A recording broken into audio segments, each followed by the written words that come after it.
U.S. Bureau of Labor Statistics, right?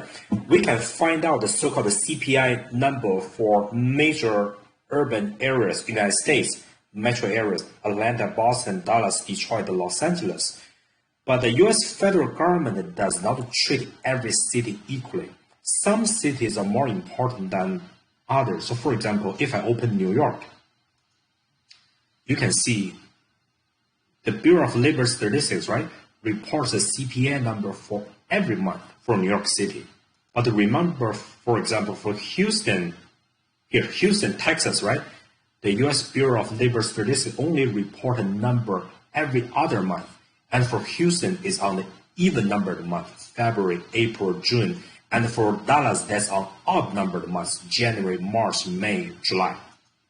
Okay, so this number you can see, for a fixed city, so for example, New York City, right? In January 2010, the CPI number is roughly 238. And in January 2020, this number is 282.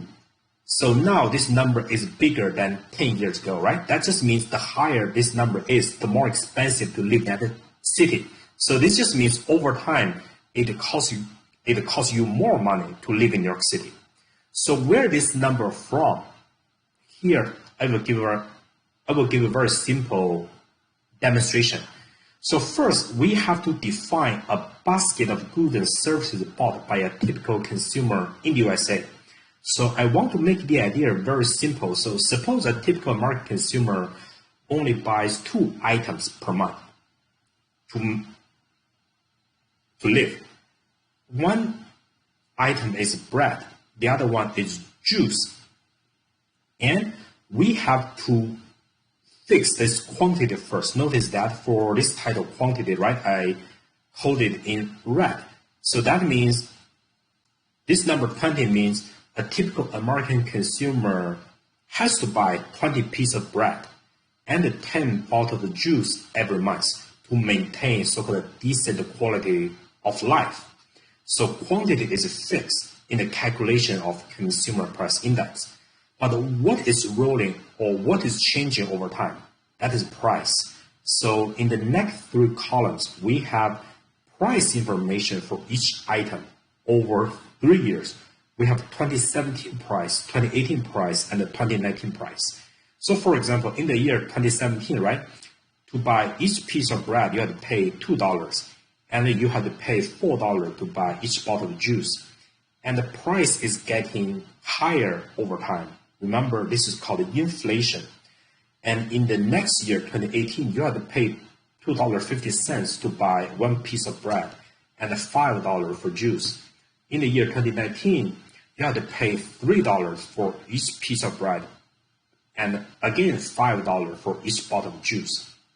Okay, in the first step, so the U.S. Bureau of Labor Statistics, BLS, had to fix a basket of goods and services, in this case only 2, bread and juice, and they have to keep quantities fixed. That means to maintain a decent quality of life, a living standard, right?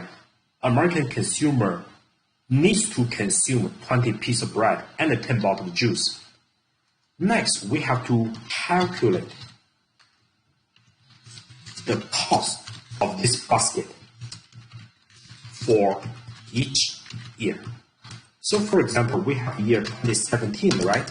Remember, quantity fixed, $20 per bread times $2 in the year 2017. Plus, each consumer has to drink 10 bottles of juice. So 10 multiplies 4, which is the price for each bottle of juice in the year 2017. So what's the answer here? So that is a 40 plus 40, which is equal to $80. So that means to buy this basket of goods and services, which includes 20 pieces of bread and 10 bottles of juice, a typical American consumer has to pay $80 in the year 2017. And this is kind of repetitive. We do this also for the year 2018. Remember, quantity is fixed in this case. So again, in the year 2018, the consumer has to buy or eat 20 pieces of bread. Multiplies, now the price is higher, $2.50. Plus, Again, the quantity is fixed. 10 bottles of juice times $5 per bottle of juice now. So that is equal to, what is 20 plus 2, what is 20 times 2.5? That is 50, right? Plus 10 times 5, which is also 50. And the answer is equal to $100. So that means to buy the same basket of goods and services, 20 breads, 10 bottles of juice, in the year 2018, a consumer has to pay $100 more expensive. And again, it's repetitive. We do it one more time for the year 2019. Again, 20 pieces of bread times, now what's the 2019 price? $3 plus quantity the same, 10 bottles of juice, right? Multiplies, now what's the price? Still $5, which is equal to, so that is 20 times 3, that is 60, plus 10 times 5, which is 50. The answer is $110. So that means in the year 2019, right, to buy the same basket of goods and services, 20 breads, 10 bottles of juice, this typical American consumer now has to pay $110. Okay, so this guy, we have to calculate the cost for this basket for each year.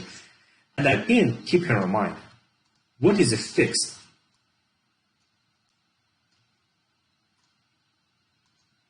Quantity is always fixed. So let me highlight these numbers in red. So quantity is fixed. Only price is what? Is rolling.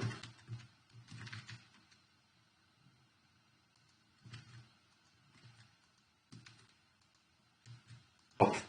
So what's the next step? Next, just like remember how we calculate the real GDP, right? We have to pick a base year. So we apply the same procedure. We pick a base year. How to pick a base year is arbitrary. Whatever year you like. So in this case, I choose the year 2017 as my base year. Okay. So now let me color it in green. Okay. So what's the purpose of choosing the base year? So that means the base year cost for this basket of goods and services, right? It is $80. Okay. Then how to calculate the CPI?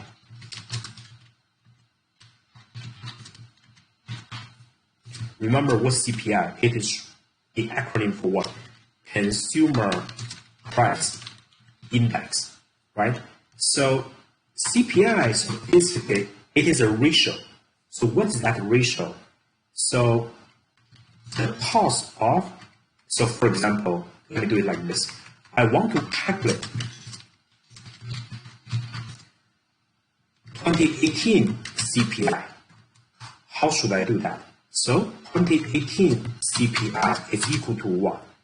The cost for this basket of goods and services in the year 2018 divided by the cost for the same basket of goods and services in which year? In this year, which is the year 2017, right? And then multiplies this ratio by 100. And now let me do some plug-in. So how much money do you have to buy? How much money do you have to pay for this basket of goods and services in the year 2018? Here, remember, you have to pay $100. So $100. Numerator. What's the denominator? What's the cost for this basket in my base year, which is 2017, right? $80. So divided by $80. And it multiplies this ratio by 100. So what's the answer here? What is 100 divided by 80 multiplies 100? The answer is 125. Keep in mind, there's no dollar sign. Why? Dollar sign here, numerator, denominator, top, bottom, right? It cancels out. So CPI is unit free. It is just a number. So the CPI for the year 2018, right, in this case is 125. Now let me go back a little bit. What is the 2017 CPI? Which is what? The cost in the year 2017, right? Divided by the cost for this basket of goods and services in base year. Again, times 100. But remember, which year the base year? 2017, right? So what do we have here? We have 80 divided by 80 multiplies 100. So what's the answer here? Can you tell me the answer without a calculator? The answer is 100. So the CPI for the base year is always equal to 100. And again, this is kind of like a repetitive. Let me do this one more time for the year 2019 CPI. So 2019 CPI is equal to, again, the cost for this basket of goods and services. What's this basket? You need to buy bread, you need to buy juice, right? And how many? Quantity, 20 pieces of bread and 10 bottles of juice. So the cost in the year 2019 divided by the cost in, again, base year, which is base year 2017, multiplies this ratio by 100. And what's the cost in the year 2019? Here, $110 divided by base year cost, right? The same, $80 multiplies 100. And I need to use a calculator to find out the result. So 110 divided by 80 multiplies 100. It is equal to 137.5. So that means the consumer price index for the year 2019 is equal to 137.5. Did you see this number is getting bigger and bigger over time, right? What's intuition? That means over time, you have to pay more money to buy the same set of stuff. Or that means it costs you more money to maintain the same standard of living or quality of life. What's the standard of living? You need to eat 20 pieces of bread, you need to drink 10 bottles of juice, right? But the cost is getting higher and higher over time. Why? You can see the price here. In the year 2017, you only need to pay $2 per piece of bread. But in the year 2019, you have to pay $3 per piece of bread. So the CPI just gives us some basic idea how costly to live in a particular city, or how costly for you to buy stuff you have to buy to make a living. And this number is getting higher and higher over time. In this case, it just means over time, it costs you more money to buy the same set of stuff. Okay, so this is the basic idea about how to calculate the consumer price index. So in reality, the basket of goods and services is way more complicated. And if you are interested, you can go to its website and you can find it somewhere. It includes thousands of items. It's way more complicated. Here, I just give her a simple idea. This basket only involves 2 items. First, the government had to figure out what those items should be included in this basket. Next, they had to figure out quantity, how many or how much a consumer needs to buy every month. Next, they have to figure out the price for each year, and they can calculate the cost for this basket for each particular year. Then pick a year as a base year. Then, using the above information, we can calculate the CPI, the Consumer Price Index, for every year. But this is not the end of the story. We can calculate, again, inflation rate using CPI. So there are many ways to calculate the inflation rate. Remember, what's inflation rate? How fast prices are rising over time, right? So for example, if the inflation rate in the year 2019 is 2%, that means compared with last period, maybe 2018, on average, everything is getting more expensive. By how much? By 2%. So inflation rate gives you some idea how fast prices are rising on average in the economy over time. So when we talk about GDP, we can calculate the inflation rate using the so-called GDP deflator, but that's not very popular in reality. So if you read the basic news or if it was based on TV shows, right? That inflation rate reported, for example, at CNN, CNBC, right? That inflation rate is more likely to be calculated based on the consumer price index instead of the GDP deflator. So how to calculate the inflation rate using CPI? Remember, what's the general formula to calculate the inflation rate? The inflation rate, the general formula, it involves a ratio. What's on top? It's current price index, right? Minus last period price index. This part, I use a pair of parentheses. They all belong to the numerator. Denominator divided by last period price index. And the result is usually converted into a percentage. So this is generic formula.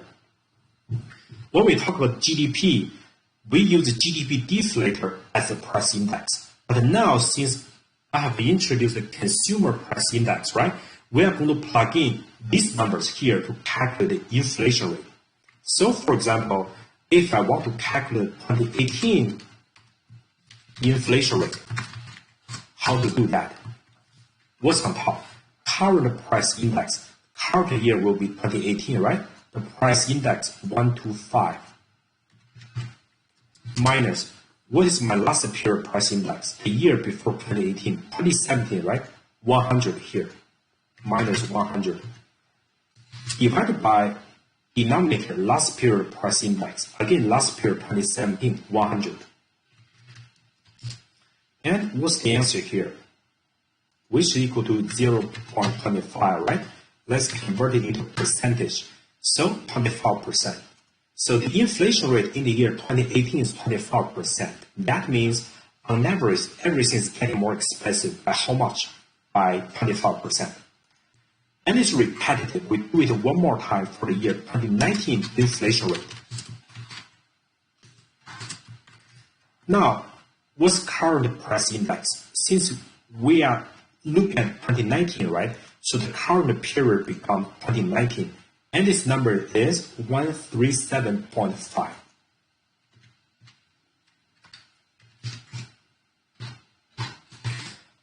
What's the last period price index? The year before 2019 is 2018, which is 125 minus 125. Divided by last period CPI, right? Last period 2018 CPI 125. The answer is, I need to use a calculator.